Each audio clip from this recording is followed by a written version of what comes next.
SSC GD के लिए ये वाला क्वेश्चन हमारा काफ़ी ज़्यादा इंपॉर्टेंट है। तो चलिए इसको समझते हैं। उस प्रक्रिया को क्या कहते हैं जिसमें लोग अपने देश को छोड़कर किसी अन्य देश में बस जाते हैं? तो इसके लिए हमारे ऑप्शंस है प्रव्रजन, प्रवासन, नगरीकरण और औद्योगिकरण। अच्छा, बेसिकली अब पहले आप लोग इन ऑप्शंस का मतलब समझ लीजिए। होता क्या है ना, ये जो हमारे ऑप्शंस है ये जनसंख्या वितरण के बारे में बता रहे हैं। जनसंख्या वितरण मीन्स कि जनसंख्या किस तरह से डिस्ट्रीब्यूट होती है, किस तरह से मतलब पॉपुलेशन का डिस्ट्रीब्यूशन होता है। तो पहला हमारा होता है प्रव्रजन। तो प्रव्रजन का मतलब होता है ना कि इसको इंग्लिश में कहते हैं हम लोग इमिग्रेशन। और इसका मीनिंग होता है जब कोई फॉरेन पर्सन, जो फॉरेन पर्सन होता है वो अपने देश से हमारे देश में एंटर करता है, हमारे देश में जब वो आता है तो इसको हम प्रव्रजन कहते हैं, इमिग्रेशन। अगला हमारा ऑप्शन है प्रवासन का।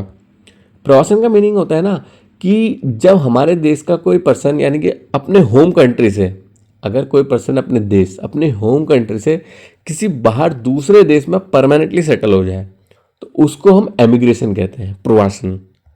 तीसरा हमारा ऑप्शन है नगरीकरण। नगरीकरण का मतलब होता है, इंग्लिश में बोले हम इसे अर्बनाइजेशन।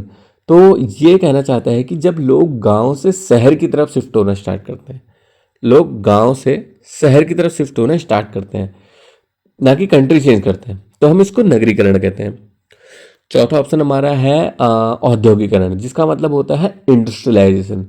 तो इसका मतलब होता है कि जैसे इंडस्ट्रीज का डेवलपमेंट होना, जब इंडस्ट्रीज का डेवलपमेंट होता है तो हम उसको औद्योगिकरण कहते हैं। इसका प्रवास या फिर माइग्रेशन से कोई भी डायरेक्ट रिलेशन नहीं है। तो चलिए हम अपना क्वेश्चन देखते हैं क्या था। क्वेश्चन में हम लोगों से पूछ रहा था कि उस प्रक्रिया को क्या कहते हैं जिसमें लोग अपने देश को छोड़कर किसी अन्य देश में बस जाते हैं। तो इसका सही आंसर होगा एमिग्रेशन, प्रवासन। यानी कि अपने होम कंट्री से किसी बाहर दूसरे कंट्री में जाके सेटल होने को कहते हैं।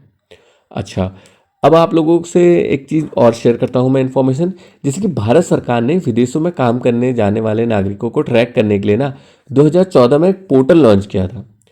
अब आप लोग मुझे कमेंट में ये लिख के बताइए कि उस पोर्टल का नाम क्या था।